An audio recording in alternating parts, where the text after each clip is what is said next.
G'day, it's Robbie again. Well, this is a follow-up to that last video I did on a simple lathe spider that I knocked up, and it's just going to show you the difference a lathe spider can make.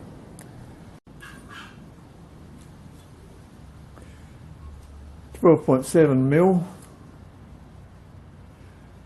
and spin it up in the spider.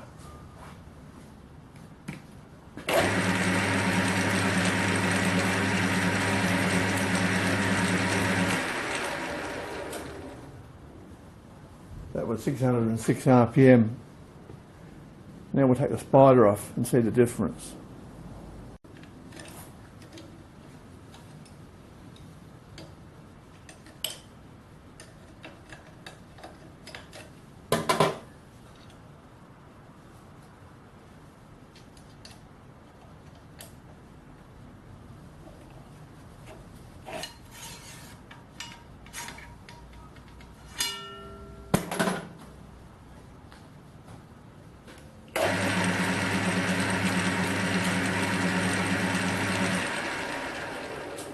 Now that's bordering on dangerous, because if I go any faster than that, there's a good chance that this could actually cone more, come out, and if it gets out far enough, it'll then bend at 90 degrees and it will beat the shit out of everything around here.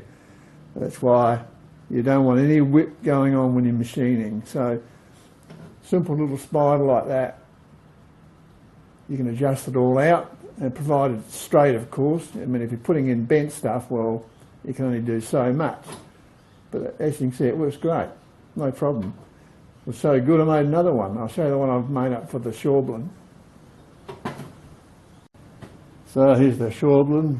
It's got a, I think it's got a 20mm centre, I'm not sure, I haven't measured it.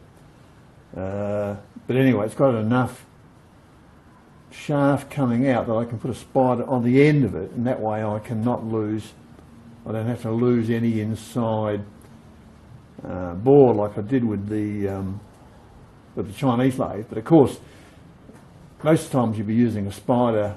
Where it's really dangerous is when you're using small diameter stuff, spinning it fast. So if you lose a bit in the bore, it's no big deal in most situations. But of course, if you can save it, all the better. So if you can fit it on the outside, well, you can make up the same thing, same sort of thing, exactly, and with the same allowance for packing and everything. And it just fits on the end of the spindle. Now, this spindle has got a keyway,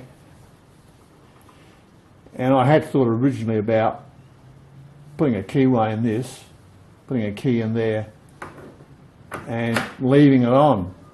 But I think that's dangerous, because you've got these bolts whizzing around. It would mean you'd have to at least take the bolts out when you're not using it, which you could do. But as it's not going to go anywhere, I mean, it doesn't move.